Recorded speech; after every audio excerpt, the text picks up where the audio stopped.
very warm welcome to all of you guys. So welcome back. Now we are going to start up with our unit 4. So in the unit 4 of financial management, we are going to study about the cost of capital, which is a very important chapter of financial management. It's a very easy to understand also. So basically what we have to do under it.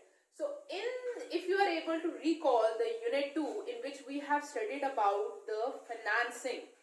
So means if you are financing or if you are raising the money from any of the, you guys can say different instrument, whether we talk about a short-term instrument or a long-term instrument. A company has to pay a certain amount of return on it to the people or has to pay a certain amount of dividend, not return, dividend on it or an interest on it or anything for the compensation because the people are investing in it. So means if a company is raising the capital from the equity shares, the company has to pay a dividend on it. If a company is getting a money from the debentures or getting a money from the loan or from any kind of bank or financial institution, they have to pay an interest. So now these interests or these dividends are basically cost for the company.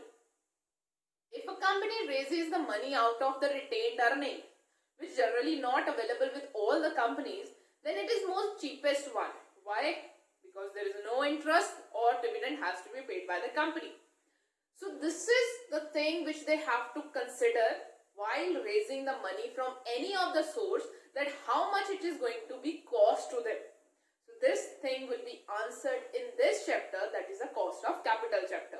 So let's begin up with it. So the objective of this unit is to describe the concept and the significance of the cost of capital. Second, explaining the measurement of the cost of equity shares, preference shares and debentures, and defining weighted average cost of capital. So we have to understand in this chapter what is the cost of capital is, why we have a need to calculate it, then how we are going to calculate the cost of capital for the different instruments. Like if you want to calculate it for debentures, you want to calculate it for preference shares, you want to calculate it for the equity shares, and how their cost is going to be affecting the company.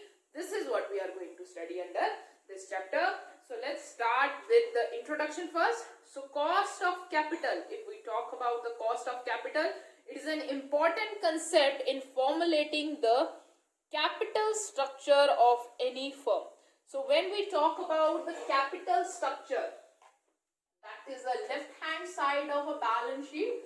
So when we talk about a capital structure, it is basically the mix of different instruments. Some in equity, some in preference, some may be in the form of debentures, some may be in the form of loans. So this could be the different kind of, you guys can say, shares are there or different kind of structures or instrument are there which is defining the structure of the capital structure of the organization. So in this, the cost of capital, that how each security is costing them, they have to consider this before determining how many equity shares will be there, how many preference, how many debentures, how much loan we are going to take from the banks or the financial institution. So cost of capital is a central concept in the financial management. It is also viewed as one of the most cornerstone in the theory of financial management. It has received considerable attention from both theorists and practitioners. So you guys can say that it is a very important thing when we talk about the cost of concept as per the financial management. So the two major schools of thought have emerged, having basic difference on the relevance of the cost of capital. In one camp, Morgan and Miller argued that the firm cost of capital is constant, it is independent of the method and leaving of the financing. In another camp, they say that the cost of capital varies and depend upon the capital structure of the company. So means there is a very big argumentation for the cost of capital is there. There are two camp or two thoughts that is propounded by the different economists, or you guys can say economists or the philosophers are there. So for the one, Morgan and Miller says that the cost of capital does not affect the capital structure of the company, whereas the other end says that the cost of capital is a very significant thing and it does affect the capital structure of the company, and with the change in capital structure the cost of capital also changes. But the Mortgage and Merrill say that if you make any change in the capital structure, then the cost of capital does not changes. But in the real world there is a consideration that if you will make the changes in your proper and if you properly plan your capital structure, you can lower your cost of capital. So that's why, because of this, that's why any organization would like to have a proper mix of equity and debt. If the cost of capital is not there, that's why the debt is considered as a cheaper source of fund for the organization, because the interest that is paid on the debt is lower than the dividend that is to be paid on the equity shares. So that's why these kind of things are to be considered when there is a designing of the capital structure of the company. So now let's begin with it. So the term cost of capital is a concept having different meanings.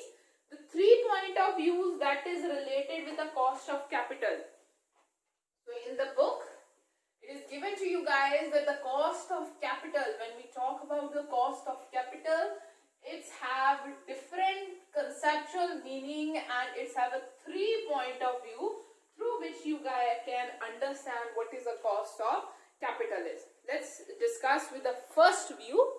So the first view is from the viewpoint of investors. From viewpoint of investors.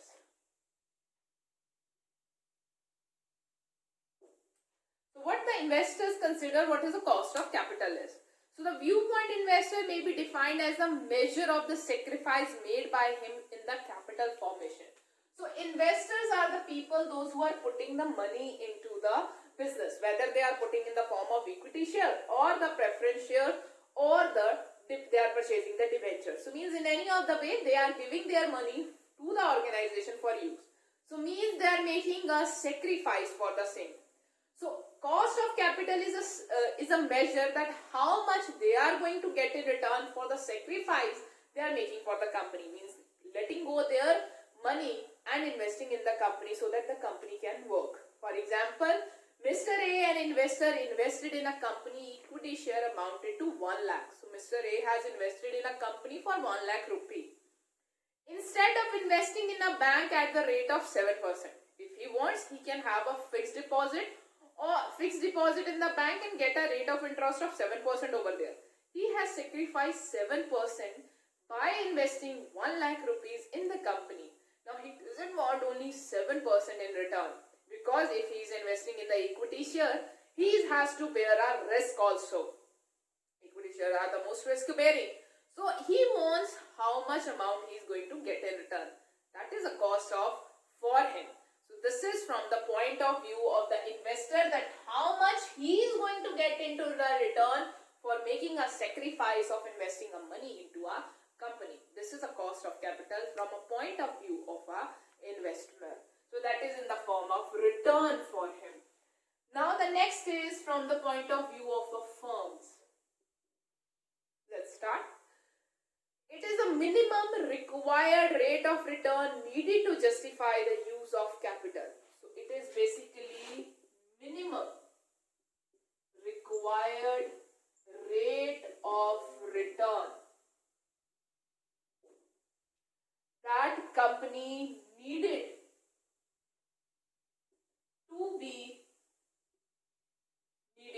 to justify the use of capital. So means if company is using someone's money, that is investors' money, so how much they have to pay to them, minimum required rate of return. That is the cost of capital from the point of view of a firm.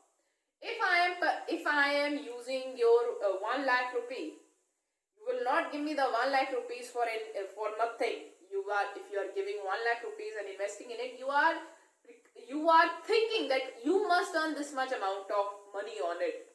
So this is the point of view from the investor. And I am thinking that, okay, if you are giving me a money, I am using your money, I must pay you 12% as a rate of return. So that is a rate of return from the point of view of a firm. I hope so you guys are clear with it. A firm raises 50 lakh through the issue of 10% debentures. So a firm has issued 50 lakh rupees by the issue of 10% debentures. So it is justifying that if somebody is purchasing the debentures, they are going to get that 10% interest on it. But I can't do this. I am issuing the debentures at a 6%. Why? Because 6% other person can get by putting up their money in the bank only. So I have to justify it. If somebody is taking the risk by investing in my company, then I have to justify it that I have to pay a proper return to them. It's not like this. If somebody is investing a money into me and he can get the same return by putting up his money in the bank, then why the person will invest in my firm? Because he is taking more risk by investing in my firm.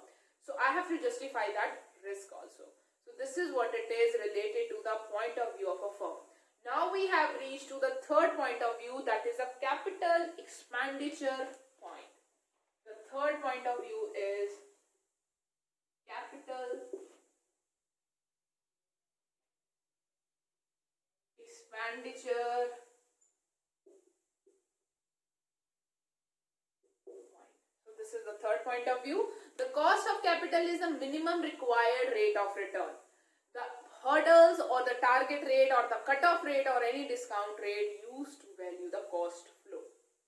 Let's give an example, then we will be more able to understand this point of view. A firm is planning to invest in a project that required 20 lakh as an initial investment. A firm is planning to invest in some project that is going to require 20 lakh rupees as an initial investment. So means a company has to raise 20 lakh rupees from somewhere, providing a cash flow for a period of 5 years. So that investment is going to lead a cash flow for a period of 5 years. So for the convenience for future 5 years, the cash flow into present value is the cost of capital is needed. So basically, if you are investing 20 lakh rupees for 5 years period, means your 20 lakh is blocked for 5 years and it is going to generate cash flow at some rate. So obviously you want to have that rate, which is that rate PV, present value, should be more than this 20 lakh rupees, only then you will be profitable. So now this rate is basically your cost of capital. That if you are investing something, for example, if you are raising this 20 lakh rupees from your investors at the rate of 12%, means you are paying interest of 12% by raising this 20 lakh rupees, and then you are investing in some project which is going to give you a return. If that project is not going to yield you more than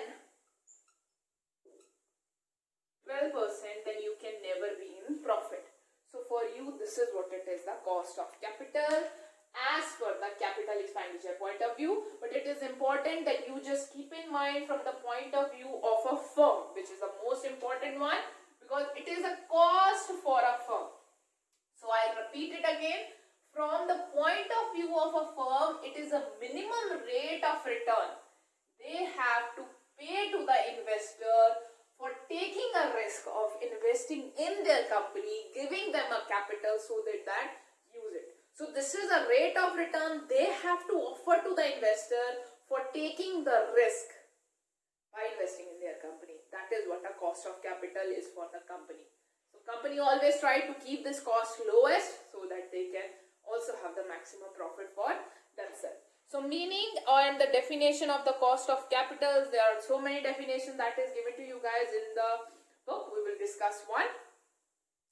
The rate that must be earned on the net proceed to provide the cost element of the burden at the time they are due, or the cost of capital capital is a minimum required rate of earning or the cut-off rate of the capital expenditure.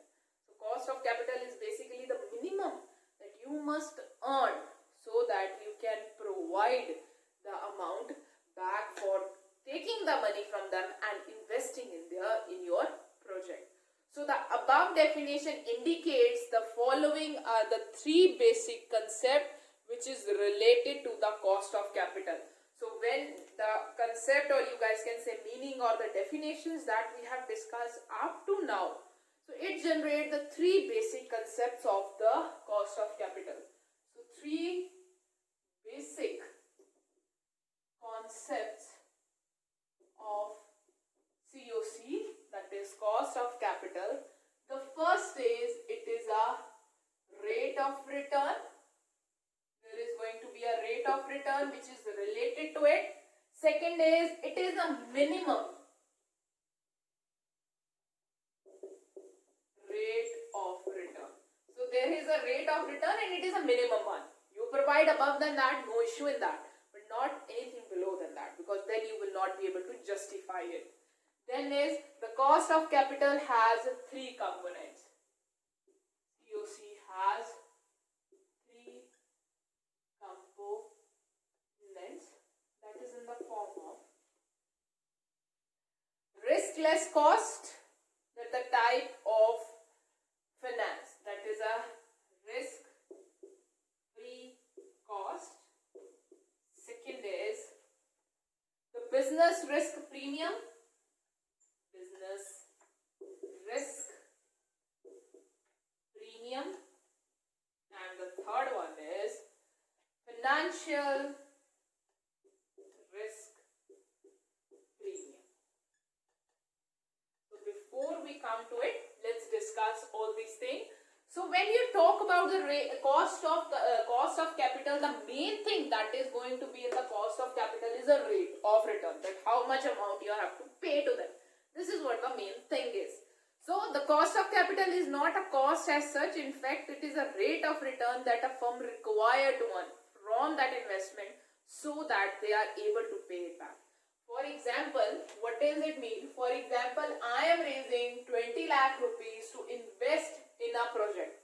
If that 20 lakh rupees I am raising at a 12% interest, so means in whatever investment I am investing, that 20 lakh rupees has to generate at least 12% rate so that I am able to meet my cost. This is what the rate of return is. So basically it's telling me how much rate of return I should get from my investments if I want to keep myself on a profitable side, at least not going into the losses. Then is the minimum rate of return. Cost of capital on any firm is that minimum of rate that will be at least maintain the market price of the share. So it should be a minimum rate of return which we should get so that our market price of share does not change this. Means it should not be like this, that you are paying a lesser rate than the benchmark that is set in the market. If you are paying anything lesser than that, or if your rate falls, your rate of return falls or cost falls, then it will lead to the adverse impact on the market shares. Then there are three things that is related when you are deciding the rate. So when you are deciding the COC, the cost of capital, this rate, when you are deciding its rate, so it is impacted by, or it is composed of three things. Risk-free rate. For example, if investor is investing in your company, I have 1 lakh rupees, I could go to the bank and keep my FD over there and can get a 6% rate from here. That is a risk-free one, 6%. So I'm not getting anything which is near to 6%. I want to get rate which is above that 6%. So means a company has to consider a risk-free rate first to determine how much they are going to pay. Now, what to be paid above? Business risk premium. What is the business which a company is dealing in? If I am dealing in a very less risky business, then my rate of return could be less. For example, if it is a venture company, it's a new company, so might be they have to pay a more rate of return because it's a new business. So the risk is more. So they might have to pay a more return. And then the financial financial risk. If this investor is bearing a financial risk by investing in that company and has to compensate for that. So that's why it is a component of the COC. Has to consider what is a risk-free rate which is going on in the market, what is a business risk that is related to your particular company or the industry in which the company is dealing, and what is a financial risk. If I am investing in the equity shares, I am bearing more to the financial risk. So according to that, I have to decide the rate of return. If I investor is putting the money in debentures, so they have a lesser financial risk, so they might get a lesser rate of return. So these things has to be kept in mind when the COC is to be decided. I hope so that you guys are clear with the basic concept of the COC. So as we are done with the components of COC, now the next thing we have to do is the significance. So what is the significance of COC? Why we have to calculate the cost of capital? First of all is designing optimal corporate capital structure. So the first help which is provided by us is the formulation of a capital structure. The concept is helpful in formulating a sound and economical capital structure of the company. So first of all is designing capital structure of co.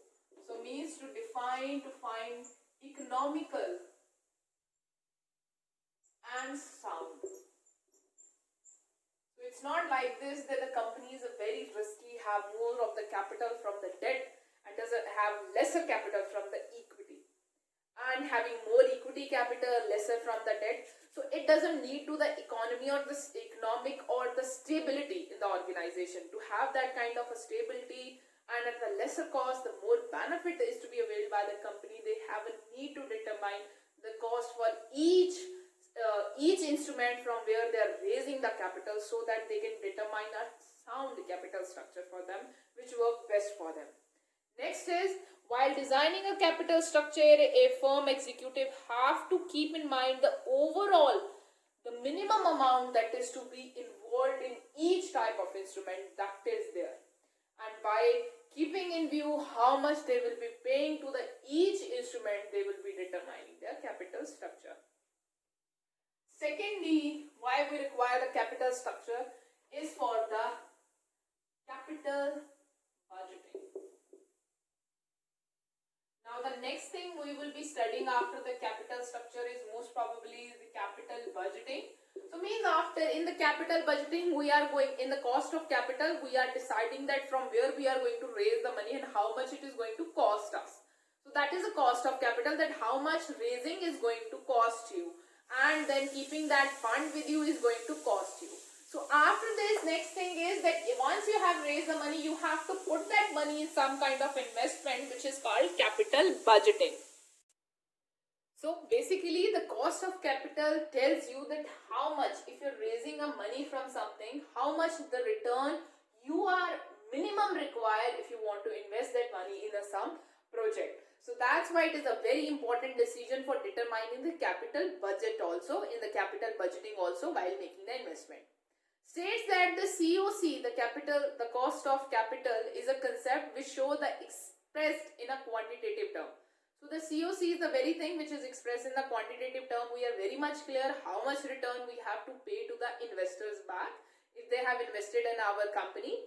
If it is to be useful as a cutoff rate for the capital expenses, so it can be used as a cutoff rate. So this is the minimum requirement rate which you require if you want to invest in that project. Capital expenditure means investment in a long-term project, like investment in a new machine. It is also known as a capital budgeting expenditure. So capital budgeting decision require a financial standard. So the COC require a standard for capital budgeting. For example, if I have 20 lakh rupees, keeping in same mind, I have raised them by paying 12% interest to the investor. And now I want to invest that 20 lakh rupees in some project. So I will be investing them in a project only if the rate of return is more than 20%. So this is what it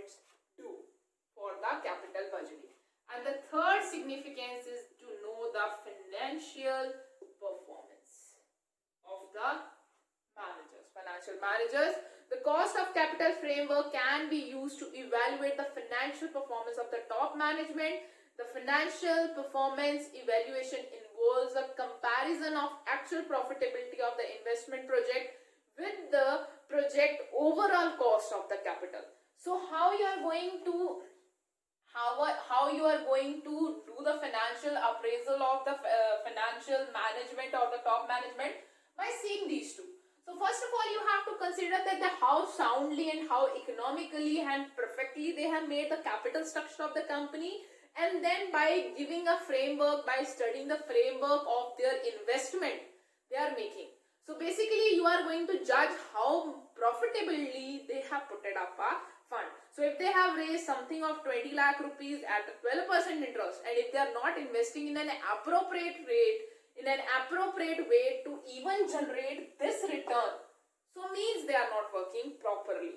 So this is how they also, the COC also help us to check the financial performance of the top level management. So financial performance evaluation involves a comparison of an actual profitability of the investment project with the project overall cost of the capital to fund raise that project. So you have to compare that if the management is taking a decision in investing in that project, so if they are investing in that project, have they considered that for investing in the project, if they have raised the capital, then how much interest they are going to pay in that? So comparison of cost with the return it is. So if they are making a proper return, comparing the cost with it, so means your top level management is working in a proper way. And if they are not making it, so means there is some kind of problem is there. So these are the three basic significance of COC: designing the proper capital structure which should be economical and cheaper, deciding the capital budget, deciding the cutoff rate, that if you are raising the money, the cost to raise the money is 12%. So you have to invest in the projects which generate a return to you for more than 12%. So this helps you to decide the capital budgeting one, and then analyzing that in which financial performance of the top management you should go on. So these are the main significance of COC. So now we have done with the concept of cost of capital. The next thing that we are going to study now is a measurement of the cost of capital. So when we talk about the measurement, in this we are going to study the formulas through which you can calculate the cost of capital for equity, preference shares, debentures, retained earning, public deposits, and these are the main instruments for which we are going to study and calculate the cost of capital. So first of all, we are going to measure the cost of equity, which is our main source of capital, for any of a firm. So firm may obtain equity capital in two ways. So when we talk about the equity capital can be obtained by two ways. One is in the form of retained earnings,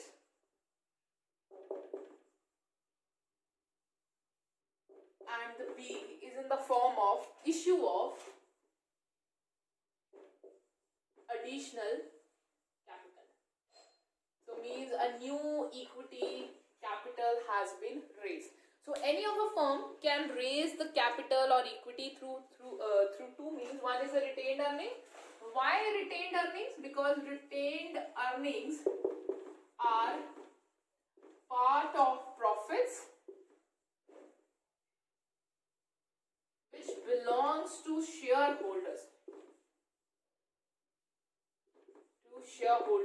But they has not been paid to the shareholders and has been retained by the company. So actually the retained earnings belong to the equity shareholders. They doesn't belong to the company, but company keep them with them. Why? Because they might have something, a new business opportunity in their hand, so they want to invest in that. So in spite of paying whole of the profit in the form of dividend to shareholder, they keep some part of the profit with themselves in the form of retained earnings. So any of a company can obtain a capital equity in the form of retention of earnings, retained earnings, or in the form of additional of new capital by calling the public. So the cost of equity or the return required by the equity shareholder is the same. So COC, that is a cost of equity or return required acquired by shareholders is a same thing. That is a cost for a firm and a return for the investor. So this is from the point of view of a firm. So this is, you can say, from the point of view of an investor is there. In the end, both of the things are same. So since in both cases the shareholders are providing fund to the firm for their investment in the company, the following is the cost of equity is computed in the point of view of both. So first of all, so we can compute the retained cost of equity for the retained earnings also, and will be computing the cost of equity for the additional capital also. So means in both the cases we will be calculating the cost of equity. So first of all, we will be calculating the cost of equity for the retained earnings. First of all, we will be calculating cost of retained earnings.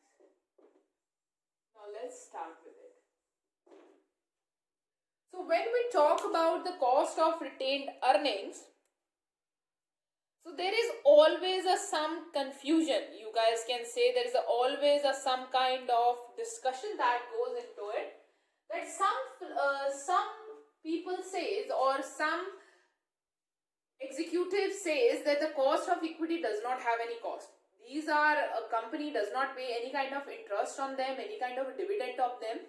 So they are free of cost. So why they are going to have any kind of a cost?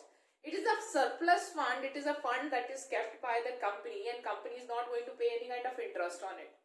But some people says that no, equity earnings or retained earnings is basically also have a cost related to them.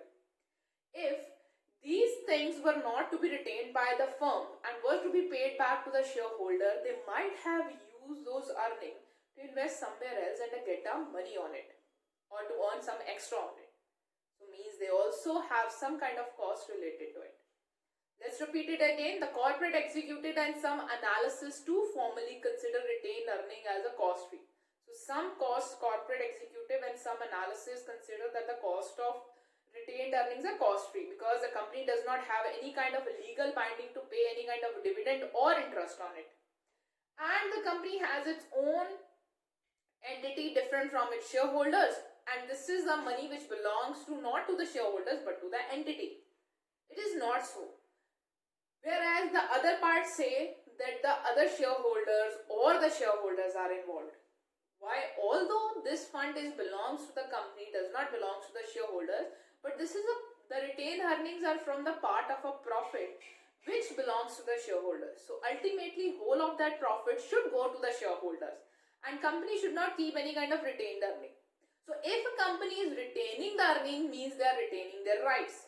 And the shareholder, if company would have paid whole of the amount as a dividend, they might have used that money to invest somewhere else and get a return on it.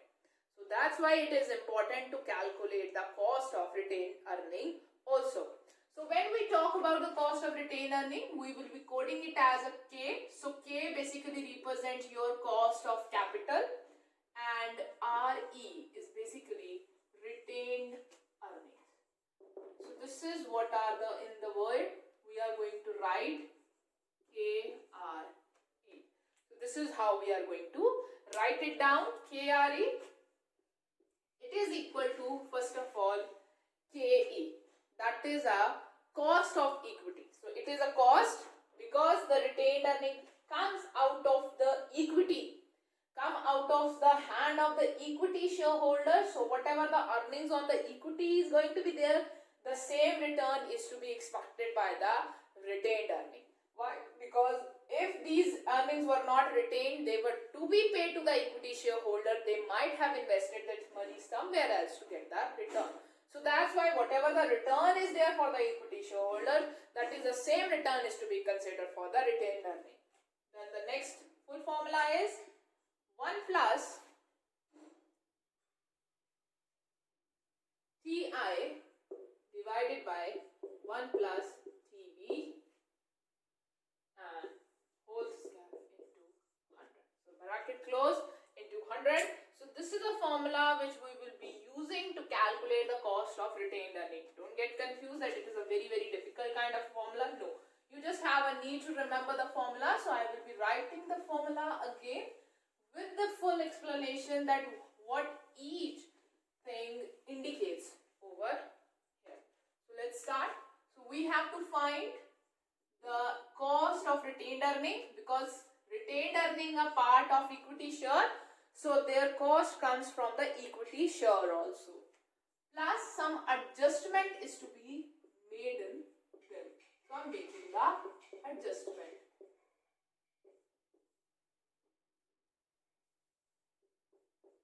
So this is what the formula I have. So now let's decide what each thing represent over here. So here first of all KE is here, cost of equity. So this is our cost of equity. Either the cost of equity would be given to us. If the cost of equity is not given to us, then I can also calculate the cost of equity. Calculation of cost of equity is also a very easy thing. That is, here what is given to us is D divided by P. That is a dividend, or you guys can say market price. So this will divide. This is decided by dividend, which is being paid to the divided by the market price of share. Obviously, there is some variation to it, but for this, there is a very simple, you guys can say, formula that I am using to make you guys understand what is the cost of equity share is there. Dividend that is paid by the company to the equity shareholders divided by the market price of that firm, or market price of that share, or even the face price. NP is also there. You guys can say the face price. If market price is not given, face price of the share is given, then consider the face price also, but we generally take market price. So cost of equity, KE. Let's move back to this formula. Then we have TI. So our TI is basically is equal to marginal tax rate applicable to the individual concerned. Marginal tax rate applicable to individual concerned. So basically the TI is, for example, if in spite of keeping that money with the corporate, that is in the form of retained earning, if company has provided that retained earning in the form of dividend, so means, for example, if a company has a 1 lakh of a profit, in spite of putting 50,000 as a dividend and 50,000 as a retained earning, if company has wholly provided 1 lakh as a dividend, the shareholder might have invested that money somewhere else, and they might have get an income. On that income, they might have to pay some kind of a tax on it. So means if a company is earning some kind of keeping some kind of retained earning, there might be some reduction in the tax that is to be applicable on the individual concern. So what they are saving because of the lesser tax or the tax that they are reducing, so that we have to consider. Then is TB. So it is a cost of purchasing new securities in the form of brokerage or any other charges or other charges. For example, again, if in spite of keeping the retained earning, the company has provided the full amount as a dividend to the shareholder, they might have invested somewhere else. And if they invest somewhere else, they might have to pay some kind of brokerage or other charges for them. So what they are saving for that is also going to impact the rate of return. Then if there is any kind of dividend is needed, then the dividend will be presented by D. If there is NP, that is a net proceeds from the equity shares. MP is a market price of the equity share. If G comes, that is a growth rate. So I hope so that you guys are clear with this formula. So now we have to move with the question. So let's do with the one question which will be make more clearer to you guys for a calculation of the cost of retained earnings. Please remember the cost of retained earnings is very much related with the cost of equity because the retained earning belong to the equity shareholders. So two things is to be considered. One is TI, one is a TB. TI is basically marginal tax rate applicable to the individual for individual concern. So if retained earnings has been provided, there might has been changes in that tax rate that would be applicable to that individual shareholder. So what they are saving out of it, or what changes has been applicable because of the company keeping the retained earnings with them. Or it could be like this, that if they are paying the retained earnings or they are paying the more dividend to the shareholder, they might have invested somewhere else. So they might have to pay extra charges for the same. So what they are saving on the same thing. So these are the things as to be considered for calculating the cost of the retained earning. Let's do one question and we will be very able to understand it. Illustration number 1. A company paid a dividend of 2 rupees per share. So means we have a dividend. That is, we are going to represent in the form of D of rupees 2 per share. Okay, so this is what is given to me. Next thing which is given to me is market price of the share is 20. So MP, that is the market price, is rupees 20. The tax rate which is given to me is 60%. So means the TI, which is my tax rate, is given to me 60%, and if I write it as 0.60, then it is also the same thing. Next thing is brokerage is expected to be 2%. So I am also given with the brokerage, that is a T and B. So the T and B is given to me as 2%, which is going to be 0.02. So 0.02 is given to me as a brokerage. You have to compute the cost of retained earnings. So KR is to be calculated, which is equal to KE 1 minus TI. Sorry, it has to be minus 1 minus TB into 100. So this is what we have to consider, and this is how we are going to calculate it over here. So it's a very simple thing. First of all, let's calculate KE. We are going to consider D upon MP. 1 minus, what is our tax rate? It is 0.060 divided by 1 minus 0.02, which is brokerage charges, into 100. So when you will calculate it more fully, so your KR is going to come as 4.1%. So 4.1 is a cost of retained earning which a company has retained from the shareholders and they have not paid to them. So this is how we calculate the cost. So this is 44.1% is the cost of retained earning. I hope so that you guys are clear with this sum, that how we have calculated the cost of retained earnings. As I have already told you guys, the calculations and this chapter is a very easy one. You just have a need to remember the formulas. Please don't do the mistake that this is a minus sign, it is not a plus sign. So you have to keep the sign correct and the formula correct. Just put the figures into it. Everything will be given to you guys in the question and your answer will be there. You guys can use the calculator in the papers also to compute this answer. So with this, let's move to the next question that we have.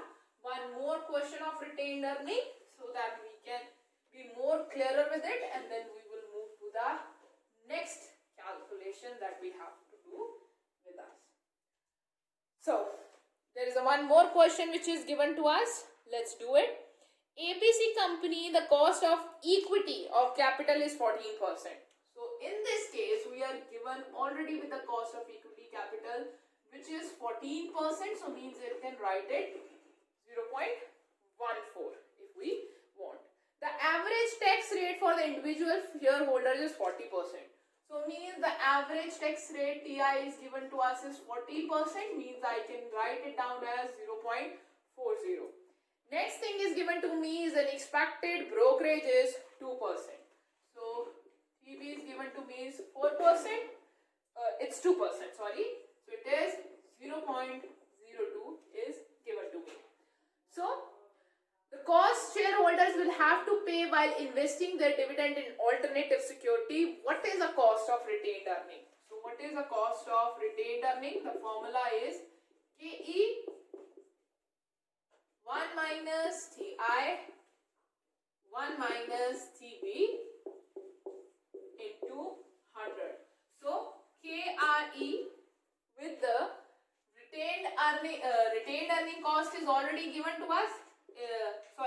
The cost of equity is already given to us is 0.14. So putting it up same in the formula. The tax is 0.40, brokerage is 0.02 and into 100. This 100 is basically to convert the things into a percentage because the cost is going to be in the percentage. So when you will compute it, it is going to come as 8.6%. So means if they are using, why now, what is the use of it? So means when I will calculate it, my retained earning is going to come 8.6%. So now if you guys go back to the significance of the cost of capital, so means if I have some fund from the retained earnings, for example, if my retained earnings are of a 5 lakh rupees, so means on that 5 lakh rupees, I must get, if I want to invest it somewhere, I must get a return on them after the investment, or I must invest them in a project which is able to give me at least 8.6% return. Otherwise, if I will not be able to make or get this much return, my market price of the shares might get affected. So their market price might get reduced in the market. My shareholders value wealth might reduce. So means if I am using that retained earning, I have to make sure in whatever the capital budgeted project I am putting that money, it must earn 8.6% return to me. Otherwise, there is no benefit of making an investment of the retained earning in that project. So I hope so that you guys are clear with it. So with this, we are done with our cost of retained earning. So this is a simple formula that you have to keep in your mind for the calculation of the cost of retained earning. So the next thing that now we have to calculate is the cost of equity. So the calculation of a cost of equity is not as simple as that we have done just with the D divided by the market price or the face value and you get the cost of equity. That is also one way to calculate the cost of equity, but there are different theories and the approaches that is related to it, which is to be considered for the calculation of the equity cost. So now we are going to start with the cost of equity. That is a cost which is, first we have done cost of equity related to the retained earning. Now we are going to calculate the cost of equity if it is related to, for example, by purchasing a new shares, by issuing the new shares in the market. So this is what we are going to calculate over here. So first of all is dividend capitalization approach. So the first approach, we are going to represent it as a KE, where the K represents COC and E represent equity. So this is in the symbolic KE, that is a cost of equity. So now first of all we are going to start with the dividend approach. To calculate the cost of equity, the first we are going to start with the dividend oriented approach. So let's start with it. According to this approach, the cost of equity capital is calculated on the basis of the required rate of return in the term of the future dividend to be paid on the share. So basically, according to the dividend approach is basically on the base of the dividend to be paid to shareholders. So means whatever who are the holding the shares, whatever the dividend is to be paid to their shareholders, on the basis of it we are going to consider the cost of equity. So according to KE is defined as the discount rate which equates the present value of all the future expected dividend per share. So it is basically related to the future expected dividend per share along with the net proceeding of the sales of the share. It means the investors arrive at the market price or a price at the totaling of that share. So basically it's preferred to be calculated on the price which is basically right now listed at the market, or you can also use the price that is a total normal price, that is a nominal price, that is a face value of that share, to compute the equity cost. So the cost of equity capital can be measured using the simple formula that we have already discussed, that is a D divided by the market price or the NP, either market price or either NP. So you can't use both of them at the same price, same time. So where KE is basically the cost of equity, I hope so you guys are clear with it. So it is a cost of equity, where D is the dividend and MP is the market price of share, and NP, that is your net proceeds per share. So this is the formula that you can use also to calculate the cost of equity. This is the most easiest formula, which is considering the dividend that is to be collected on that equity share is payable on that equity share to calculate the cost of it. So if some investor is investing in the equity share, they are considering some dividend plus on what market price is there, because the shareholder also earn from the market price, the change in the market price of their share, that is also a kind of return they get. So it is better to calculate the cost of equity on the market price rather than on the NP. So let's start with it. XYZ Limited is currently earning 1 lakh. Its current share market price is 100 rupee. So market price is given to me is rupees 100 per share. Okay, so this is given to me. Outstanding, and the outstanding equity share is basically 10,000. Okay, so this is given to me. The company decided to raise an additional capital of 2,50,000 through the issue of new equity shares. So company has decided that they are going to issue new shares of up to 2,50,000. So this is the amount of shares they are considering to issue. It is expected to pay 10% per share as a floating cost. So 10% per share is a flotation cost that is to be paid. Floating cost is basically the cost that is incurred at the time of purchasing at the time of issuing the share. So means it reduces our net proceed. So means you was to get a 1 lakh rupees, but on that 1 lakh rupees you have to pay 10,000 rupees as a brokerage. So means you get actually 90,000 rupees, not full 1 lakh rupees. So this is the flotation cost that has to be paid, that is a 10%. Then is equity capital is issued at a discount rate of 10%. They further issued at a discount rate of 10%. So means 10% more reduction, because they are issued at a discount of 10%. So means they have to be reduced more. The company interested to pay a dividend of rupees 8 per share, and the dividend that is to be paid is rupees 8 per share. So this is the information that is given to us. So the price of the share is given to us is 100. They are expected to issue a new share of 2,50,000. We don't have a need to do anything about it, but we need this, we need this, we need this. How we need this too? Now Bache, I have already told you a same thing, that for example, if I am expected to raise 1 lakh rupees out of equity shares, okay, I am raising 1 lakh rupees, but on that 1 lakh rupees I have to pay 10,000 as a dividend, 10,000 as a brokerage. So ultimately means I am raising 90,000 rupees. From the 10 lakh, 1 lakh, 10,000 is gone, so 90,000 is left in my hand. Similarly, if I am issuing them on a discount, so means more lesser money. So now we are going to use the same formula of KE is equal to D divided by, now in this case I am going to use the net proceeds, that how much money I am going to get from those shares, into 100 to convert them into a percentage. So dividend I am am going to have is of 8 rupees. So this is given to me in the question.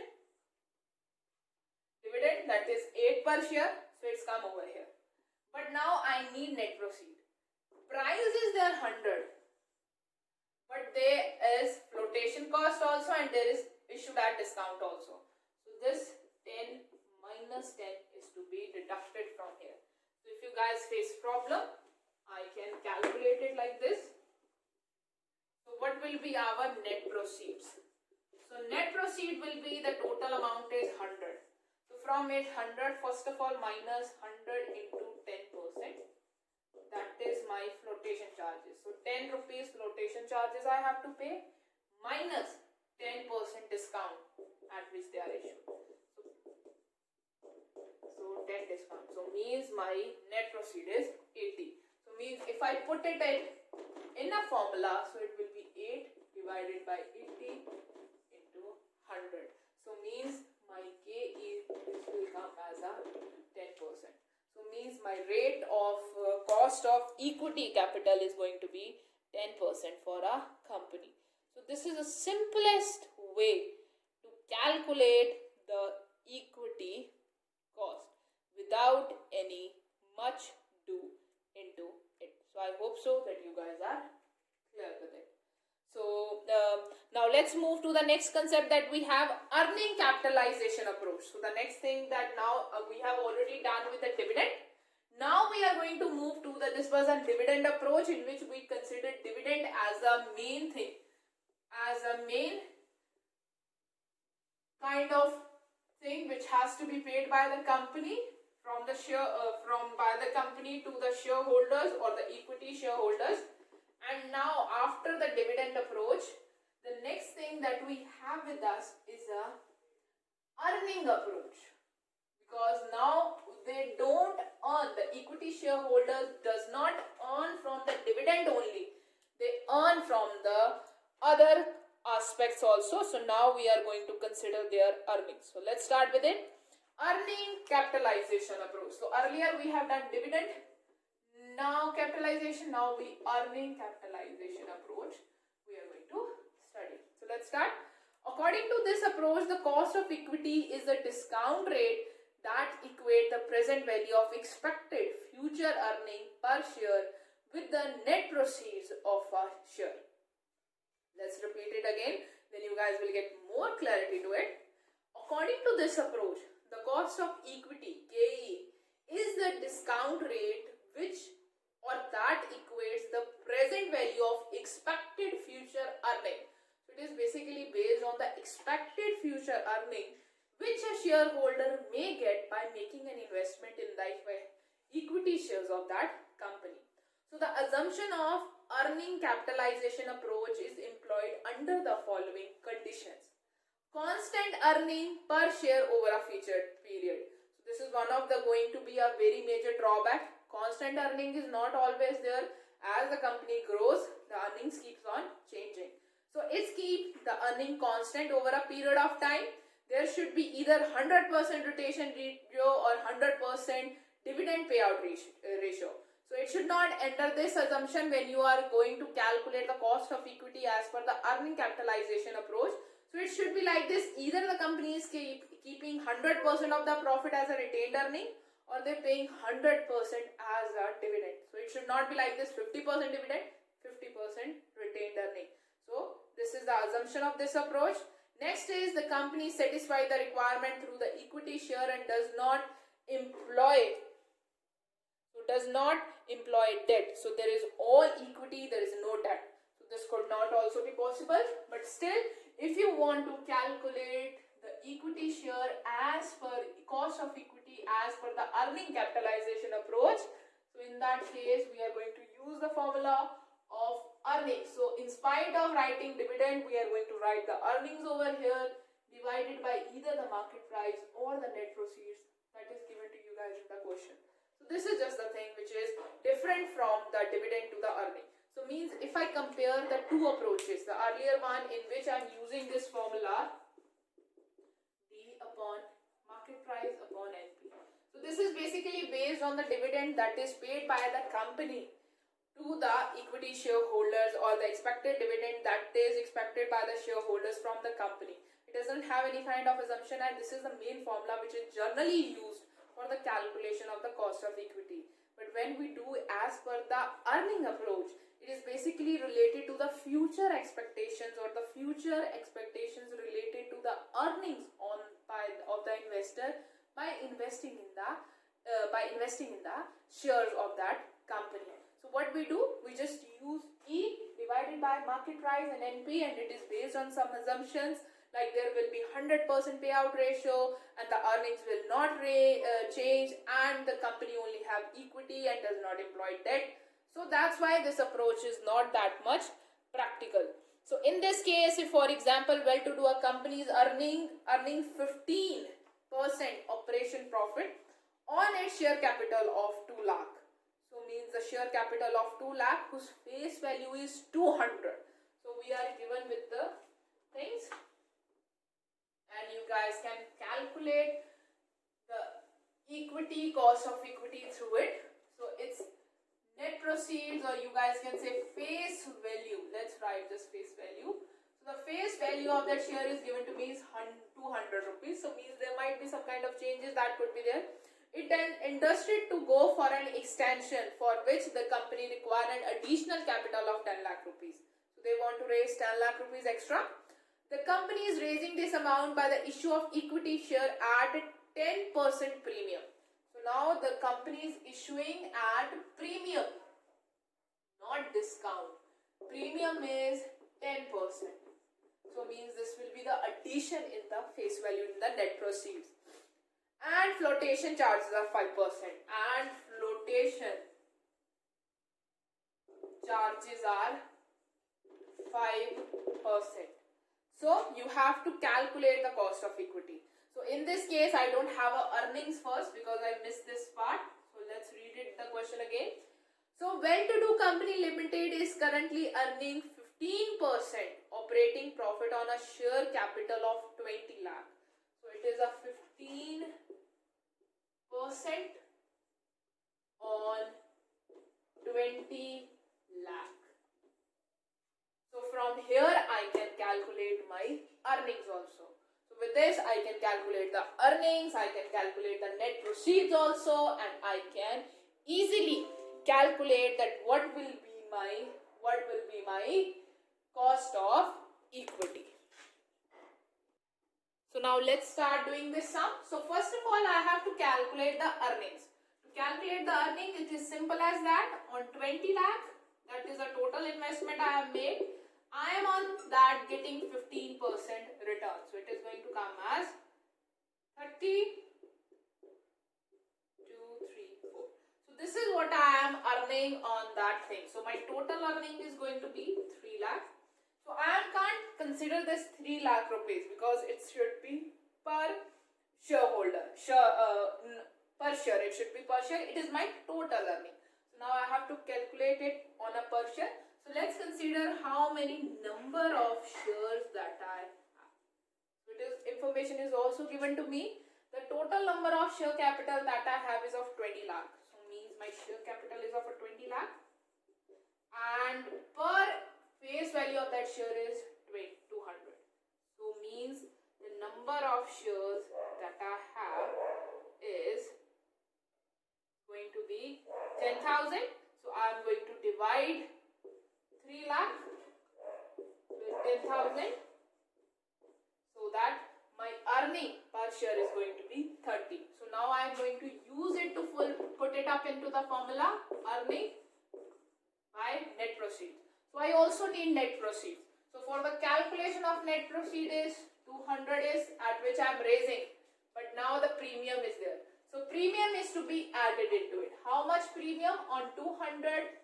10% premium it is going to be 20 plus and minus 5% flotation charges. So in 200 minus 500 it is going to be 10. So it is 200 plus 20 minus 10. So you are going to get your net proceed, that is going to be 210. So using this you can calculate the cost of equity. So I hope so that you guys are clear with how to calculate the cost of equity using the earning approach. So with this, we have almost done with the cost of equity using this approach, and now we have to begin up with the third approach that is with us.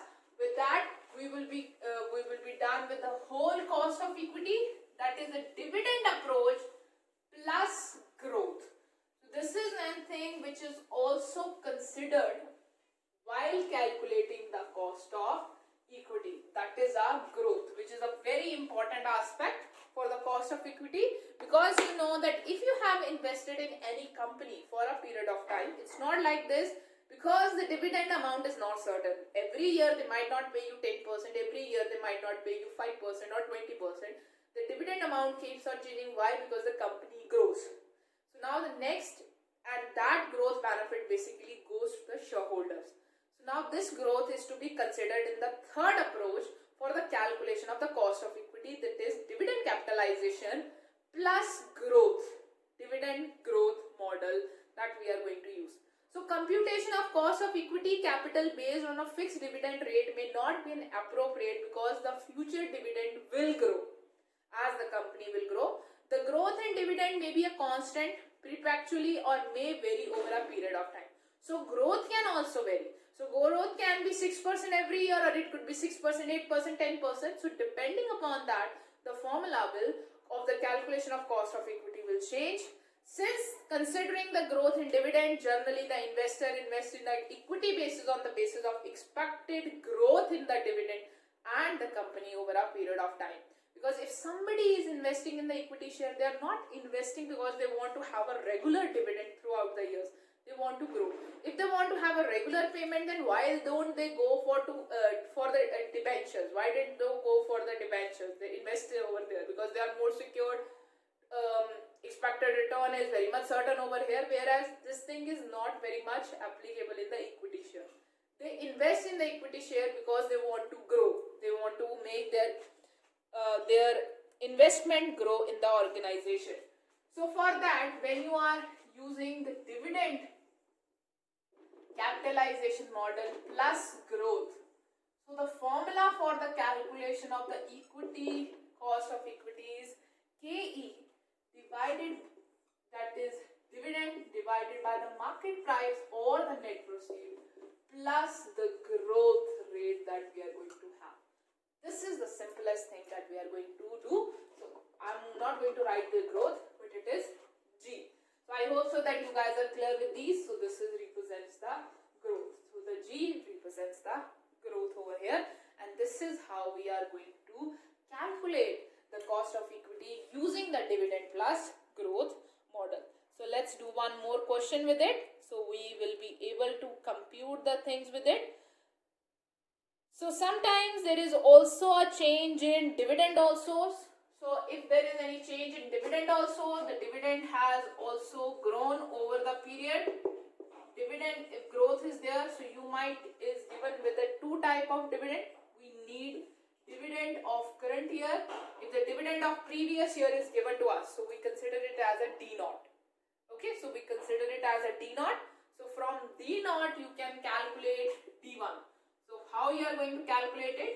D1 will be is equal to D naught 1 plus growth. So obviously if a company is growing, then the dividend is going to be grow in this. So in this case we consider the dividend of current year. So the current year dividend should be with us. So if the dividend of previous year is given in the question, current year dividend is not given, so you can use the previous year dividend plus 1 plus growth to calculate the current dividend also to compute the cost of equity. So these are the simple things, which is a simple formula which is related to the calculation of cost of equity using the dividend capitalization model plus considering the growth, which is a very important aspect related to the cost of equity. So now let's calculate a one question. Let's do a one question.